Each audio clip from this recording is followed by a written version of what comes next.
Kenapa saham Unilever turun terus? Katanya perusahaan bagus. Kok sahamnya turun terus? Bang, katanya beli saham yang produknya kita pakai untung. Kok boncos gini? Kapan saham Unilever akan naik lagi, Bang? Kita akan bahas itu semua di video kali ini. Part pertama, Unilever adalah primadona. Unilever adalah contoh dari perusahaan yang berkinerja baik, tapi harga sahamnya mengalami penurunan dari 2018 sampai hari ini di tahun 2024. Penurunannya nggak nanggung-nanggung, udah lebih dari 80%. Sekedar informasi, dari tahun 2005 sampai tahun 2018, Unilever udah naik 1200%, alias 13 kali lipat. Buat yang masukin uang 10 juta rupiah tahun 2005, uangnya udah jadi 130 juta rupiah, di luar dari dividen yang Unilever bagiin setahun 2 kali, yaitu sekitar bulan Juli dan Desember tiap tahunnya.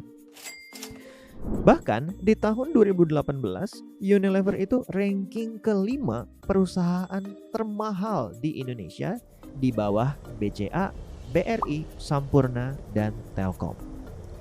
Jadi nggak heran kalau banyak banget fund-fund besar atau reksadana wajib memasukkan Unilever ke dalam portofolio mereka.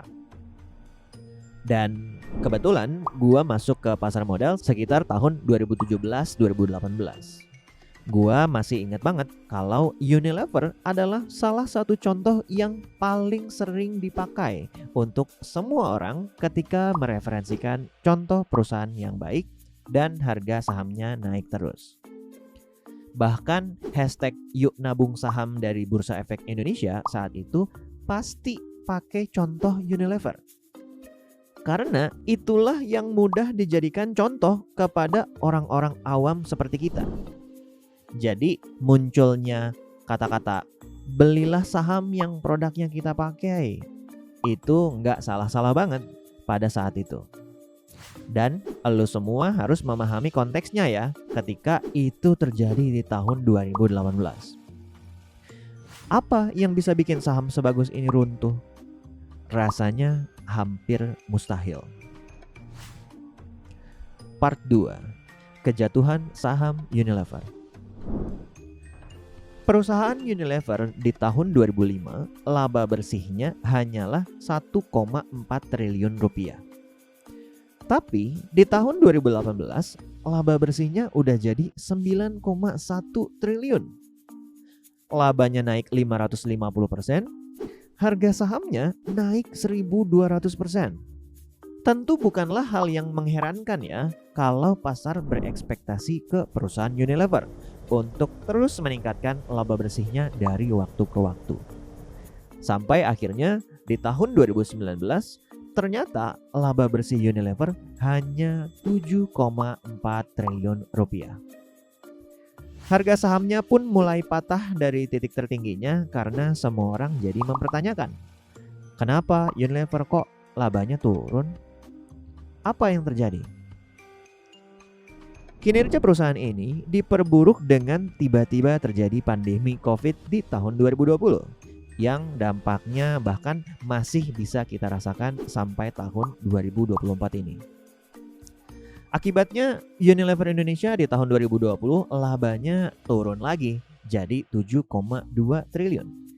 Tahun 2021 turun lagi jadi 5,8 triliun. 2022 turun lagi jadi 5,4 triliun. Di tahun 2023 masih turun ke 4,5 triliun. Dan di 2024 ini mungkin turun lagi jadi tinggal 4 triliun. Kalau nggak ada yang aneh-aneh. Nah, tentang 2024 akan kita bahas lain waktu. Bisa kita lihat ternyata harga sahamnya itu ngikutin banget dengan penurunan kinerjanya. Coba lihat dua gambar ini. Sebelah kiri kita bisa lihat kalau di 2018 adalah posisi laba bersih tertinggi dari Unilever. Bandingkan dengan gambar sebelah kanan. Ternyata 2018 itu jugalah harga tertinggi dari saham Unilever. Setelah 2018, kita bisa sama-sama ngeliatin deh kalau harga sahamnya juga turun gila-gilaan, sampai lebih dari 80%. Nggak heran sekarang banyak yang justru berbalik untuk ngata-ngatain Unilever sebagai saham yang busuk. Ditambah faktor banyak dari kita yang baru gabung di pasar modal setelah tahun 2020. Ayo acungkan jari siapa yang jadi investor karena saham dari nol. Silakan komentar di bawah. Sebenarnya penurunan kinerja Unilever udah bisa kita lihat sejak tahun 2018. Waktu itu laba bersih dia memang terlihat lebih tinggi daripada tahun sebelumnya, 2017. Tapi ternyata yang banyak orang lupa adalah di tahun 2018 Unilever Indonesia itu melepas divisi spreadnya ke investor lain sebesar 2,9 triliun rupiah. Dan dari penjualan divisi yang membawahi Blue Band dan kawan-kawannya itu, Unilever bilang kalau mereka dapat keuntungan penjualan sebesar 2,1 triliun. Sehingga laba bersih di tahun itu bisa jadi 9,1 triliun rupiah. Nah, kalau misalnya keuntungan penjualan divisi itu tidak dimasukkan ke dalam laporan keuangan Unilever, sebenarnya di tahun 2018 itu laba bersih mereka hanyalah 7 triliun rupiah. Bahkan sudah lebih kecil dibandingkan dengan tahun 2017. Artinya udah ada nih tanda-tanda bahwa Unilever mengalami penurunan kinerja. Kemudian datangnya pandemi COVID memperparah kondisi tersebut. Bahkan sampai dengan hari ini, Unilever terus-menerus turun kinerjanya. Celakanya, Unilever adalah saham primadona sebelum terjadi penurunan kinerja ini. Dan banyak orang dari retail hingga fund-fund besar punya sahamnya dan berekspektasi kepada Unilever untuk terus bisa naik kinerja keuangannya. Sehingga ketika ternyata dia tidak mampu menunjukkan kalau kinerjanya membaik, dengan perlahan harga sahamnya terus drop dari tahun 2018 hingga hari ini karena orang ataupun fund besar melakukan penjualan terus-menerus hingga hari ini.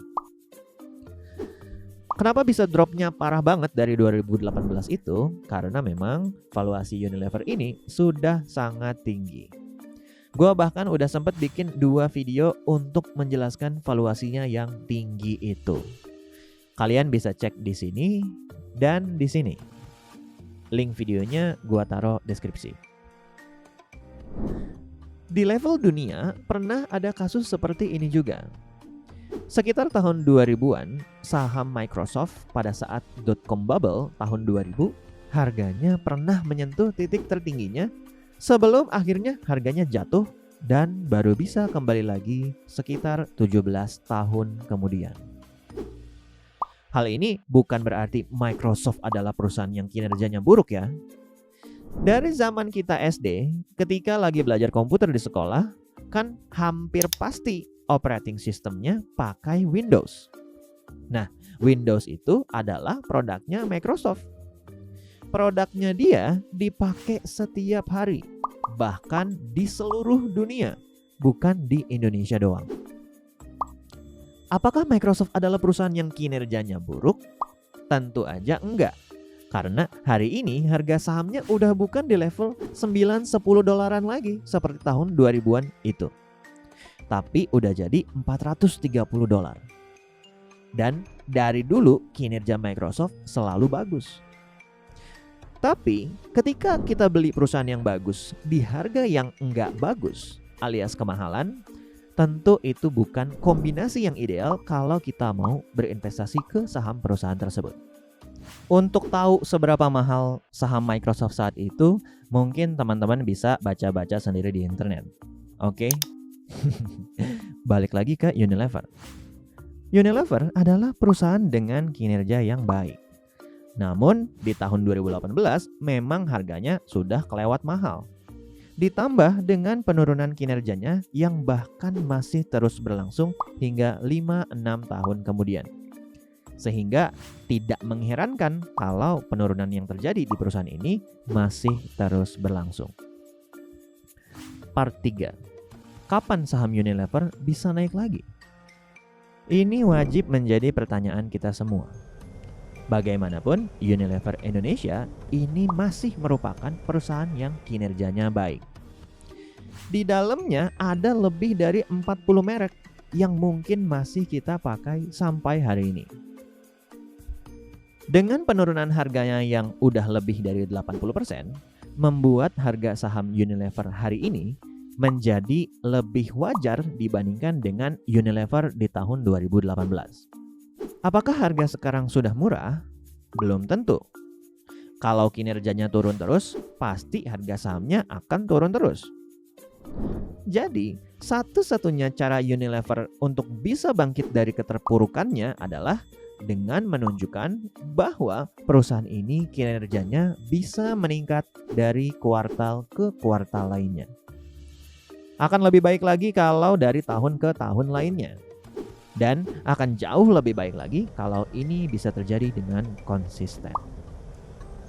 Nah, hal yang bisa kita lakukan tiap 3 bulan sekali adalah terus memantau laporan keuangan dari perusahaan Unilever ini.